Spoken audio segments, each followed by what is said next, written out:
Hi everyone, this is Rachel at StudioUs again with another at-home drawing lesson for you guys. Today we're going to get started on a super cute little baby penguin. So go ahead and grab your supplies and we'll get started. You need a blank piece of paper along with a drawing pencil, a Sharpie to go over your pencil lines, and a large eraser to clear all of the pencil lines off after we do our Sharpie.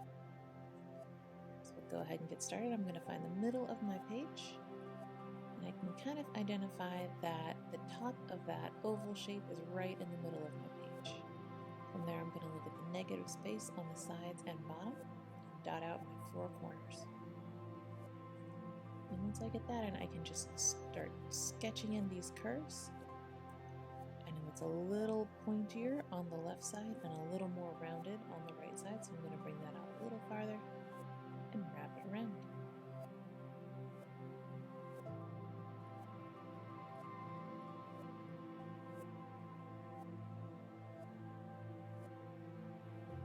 Next, we've got a circle going inside the shape of our body, so I'm going to mark where I see those lines crossing through the shape, how far I see it going out, and how far I see it going inside the body. There, I just dot out my circle. It should be about as tall as it is wide, popping out of the body just a little bit, and really about 3/4 of it going inside. I've got a little bridge line to connect those two shapes, and we're going to erase out the lines inside of our 2 circles.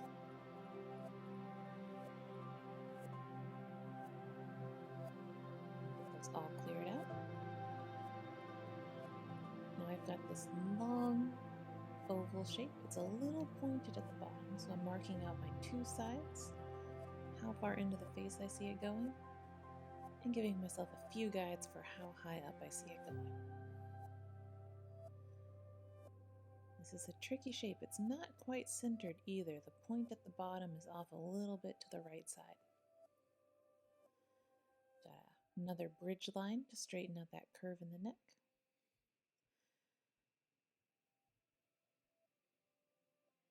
I'm just going to make the face a little bit wider or a little bit narrower. It was looking a little too short. From here, I'm going to erase out all of the lines in our step. So clearing out all the lines inside of the face and leaving just a little bit of a gap where the face connects to the neck. Alright, this is the part where our penguin looks like a frog. Don't worry, he'll go back to being cute really quick, so we're going to mark out where those 2 ovals cross over the top line for the face, how high they are, and how low they go into the face. And sketch the wing.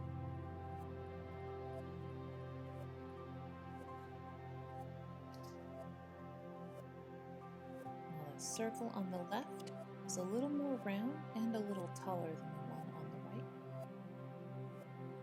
So make sure that it's a bit taller and a little bit bigger. We've got our bridge lines connecting the eyes to the head. Now we're going to do one really big bridge line, sort of arched at the top, to create that head shape. And from there, we're going to erase out all of the lines inside the head, get rid of our little frog, turn him back into a penguin.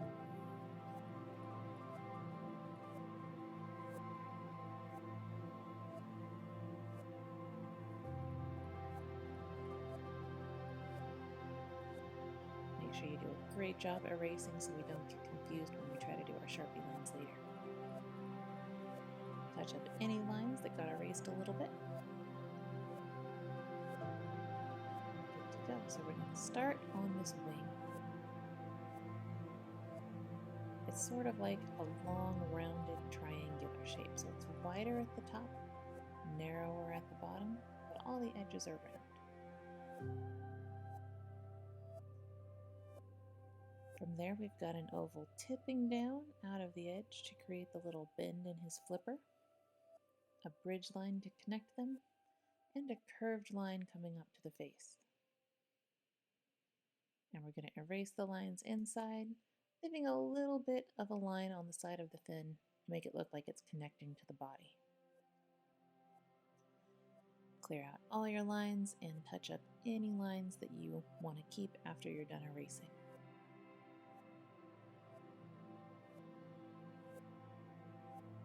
I'm going to eyeball about the middle of his face and dot out the 4 corners of that beak. And it's sort of a wide diamond shape. So it should be wider than it is tall. And then get a little line curving around to connect those 2 top dots.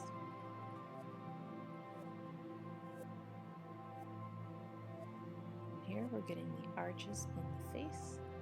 I want to look at where they start in the nose, where they end on the side of the face, and how high up they go. So I'm giving myself a lot of little guide dots to help me out, and then sketching those in.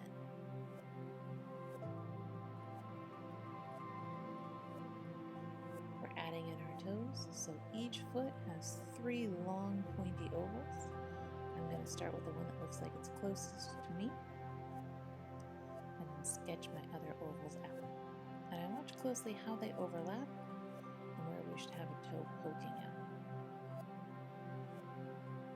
These are a little tricky, so take your time.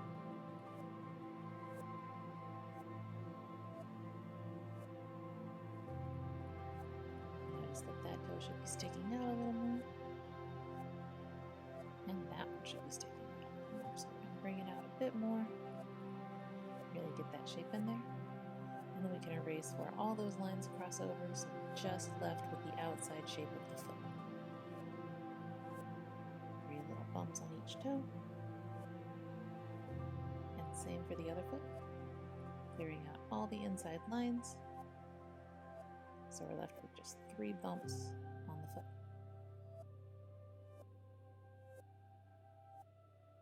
Still want to bring that toe out a little bit more. It's okay to make corrections as you go if you see something's a little bit off still. Bring that around. And I also noticed that the back of the foot is a little too curvy, so we're going to bring that in just a little bit. Always check your drawing as you go and make sure it's looking just right. Next, we're going to add in our wing. Just a little curve on the side of the body. We'll also add in our tail. And we'll get those eyes as well.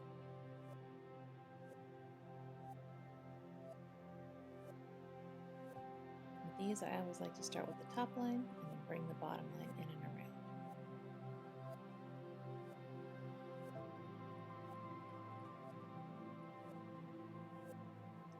Adding some fluff to our penguin, so we'll get the 3 little bumps on his head and a couple zigzaggy lines on the back and on the chest to give him some nice chest floof.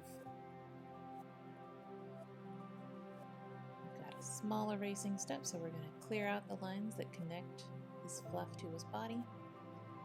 If you end up erasing the fluff, just draw it back in.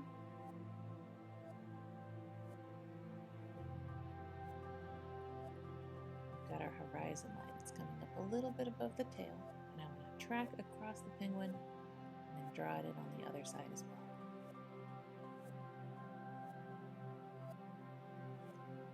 Adding in our mountains next.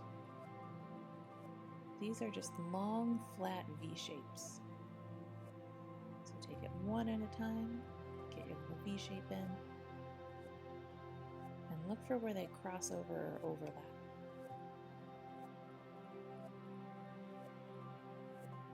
Got a little zigzag to it. Looking at it starting under the fluff on the penguin, a couple long V shapes, and then one small one overlapping. And finally, we've got our iceberg. So these are just wavy lines coming in at the 4 corners of the water. Go ahead and sketch them in, paying attention to where they start and about where they end.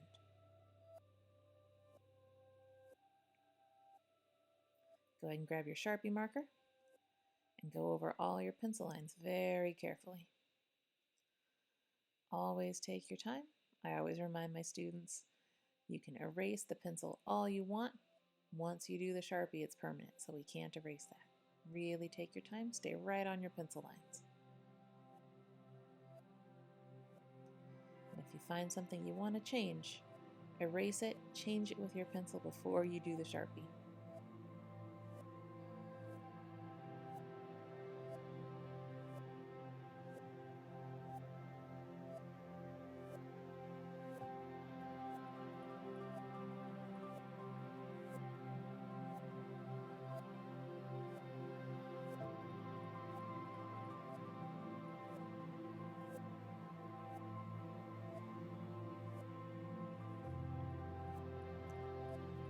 Alright, we've got our Sharpie lines done.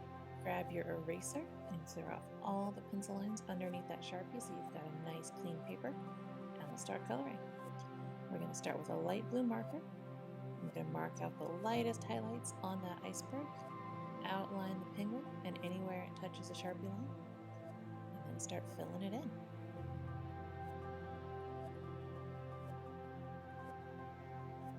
With markers, I always like to work side to side. For big areas, I try to use the flat side of the marker, and most importantly, go slowly. If you're wiggling it super fast, it's going to dry out your marker, and you're not going to get a nice dark color.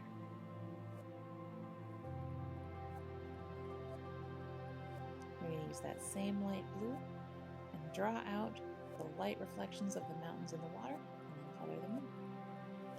Going in with a regular blue, we'll color in the rest of the water, careful to go around our outlines for the light reflections.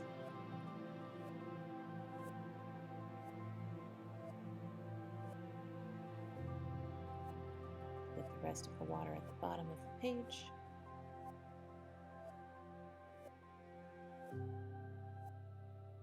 And we're going to go up and outline the top part of our penguin, getting all the edges, so we can get ready to fill in that sky.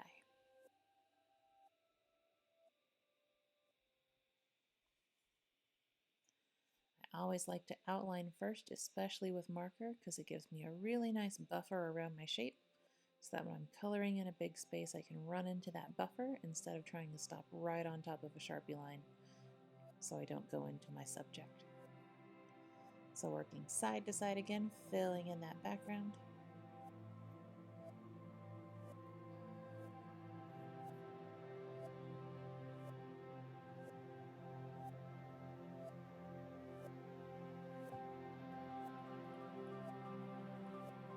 Big side-to-side strokes to get the rest of that top part.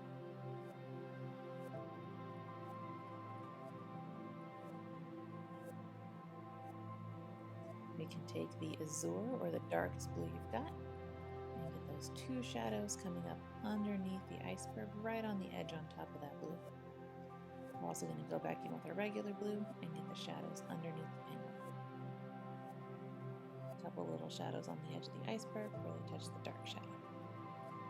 Taking a golden yellow, we're going to color in the highlight on the beak, then orange to color in the rest of the beak. We're going to take our gray. I'm going to carefully outline where I see the penguin being white. So we've got white, light gray, and dark gray on this penguin.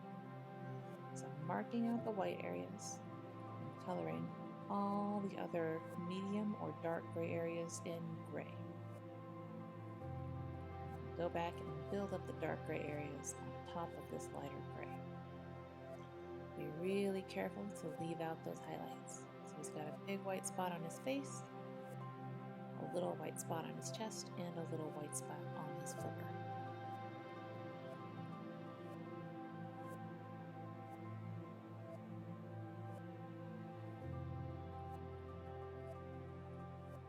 I'm going to do the same thing with the mountains. They have a little white highlight on the top, so I'm marking that out, filling the rest in gray.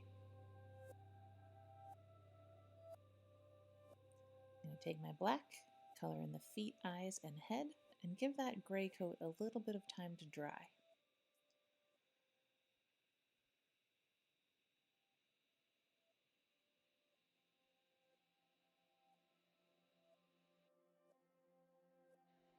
And when we finish up that black, we're going to grab a gray again and go over our darkest shadows. So I'm looking at the horizon line on the mountains where it's a little darker, the shadows on the back, under the wing, up on the face, and on his flipper. once we've got all those, you'll be all set with your penguin. Hope you did a great job and had fun. We'll see you next time.